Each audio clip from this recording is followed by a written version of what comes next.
Hey there, this is Hurtzfield, aka Cardal. I am running around in Guild Wars 2 because World of Warcraft does not want me to play, apparently. There is some problem I'm having where my system disconnects me if I get into a really important spot where there might be a lot of abilities. There's some kind of a spell that's disconnecting me, and I really don't have the time or the patience to figure it out until Blizzard gets back to me, and I'm on post number 10.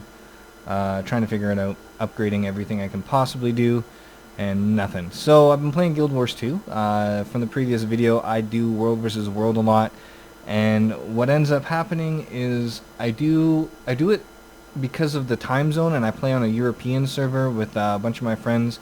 When I'm up, there's not a lot of people on, and the people on my server are usually sleeping. So when I get into a World versus World Borderlands group, there's usually only like 3 to 5 people. From the other video you see there was only 2.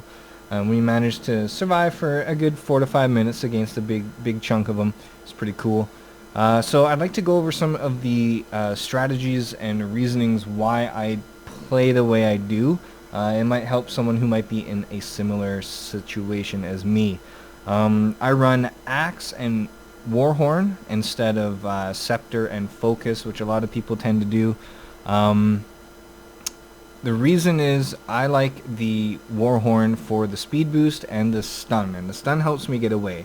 When I am severely outnumbered, as I often am, I don't want to be in the middle of it, so when I end up using a focus, the focus has this really cool ability, and I would use it if I was, more confident in my teammates to be able to help me live, which never actually happens.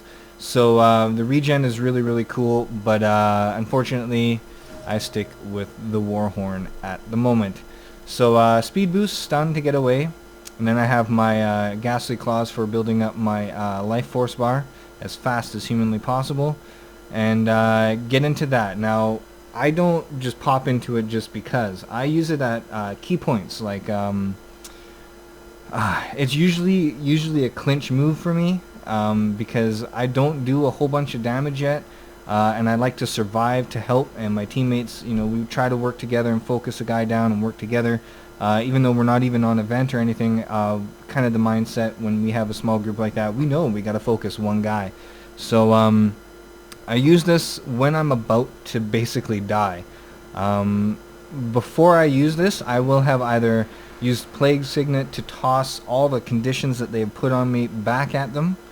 I will be using Corrupt Boom on like the Gladiator, Warrior, or whatever that has a whole bunch of buffs. I see guys with like 8 boons on them, and I just use this. It rips them, turns them into conditions, and I win usually. And then you have this awesome power, and if I have to, I will use it. I try not to use this one. I prefer to keep the power up. But in a clinch, it's got the cripple and weakness on there, so it can help, especially if the guy is below like 30% health or so, and you just want to kill him really fast to get onto the next guy. Otherwise, if those are down, and I can't do anything, I will use consume conditions as much as I humanly possibly can when I have the most conditions I feel are available at my disposal. So when this is almost up, so let's say it's going off on the corner like this, and my hit points are rather low, I will pop into Death Shroud and try to stay in there until this thing finishes the cooldown, and then I can just run this out or pop out depending, and I will pop out and then use this right away. I will usually have a whole bunch of conditions on me because they see me at low health and they're just firing everything they can at me. And then I heal, and I can gain, between 5 and 10k health just by doing that.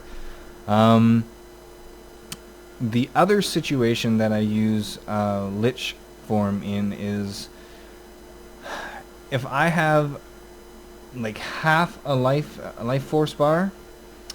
I know that when you go into Lich form, you're actually using your own health pool. It's not a separate health pool.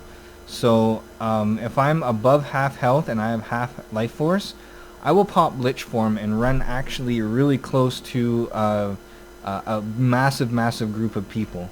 And I will use things to help my teammates and do damage on. I will try and find the guy that is doing the most damage, like the way that I perceive it. So and I will focus him, and I will use Lich Form to pretty much kill that guy because I hate him. The Lich Form, let's pop into it here real quick. Lich Form is really cool. It looks wicked.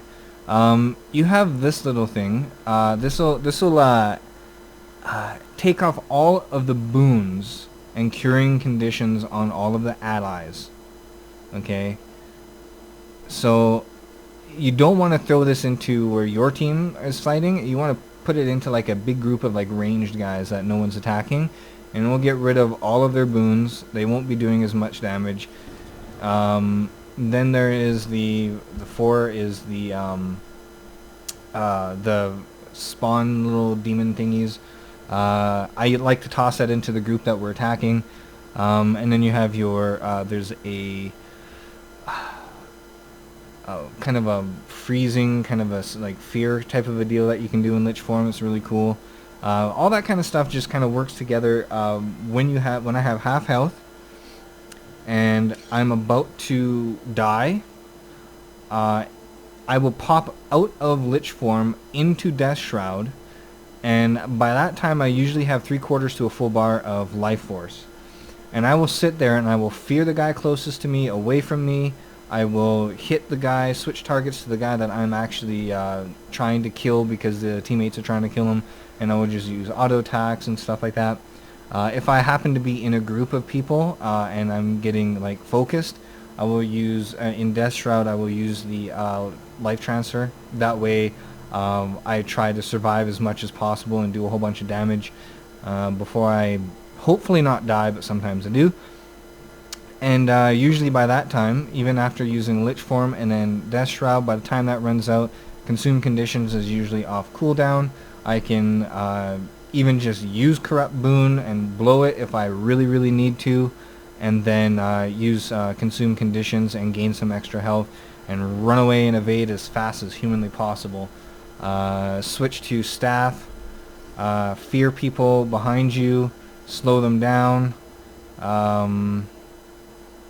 Yeah, it's pretty fun. There's some pretty cool staff abilities like this one. You know, transfers conditions from allies to foes when they trigger it. So if you're in a group of your teammates, you throw this down, and when an enemy comes into you, all of the conditions that are on you and your teammates in that area where it would be triggered get put onto the guy that triggered it. So it can kind of help out survival kind of rates. And of course, Mark of Blood is always pretty much on cooldown when I'm in staff mode. I try to use it as much as possible. It just kind of really helps get those bleeds up really fast on people. That is essentially what I do. I hope that helps maybe someone who's just starting out Necro, you know, an idea how to do WW. I hope that I have helped somebody. Like, subscribe, favorite, tell your friends about it. I'm going to try and put out some more videos, and we will catch you in the zone.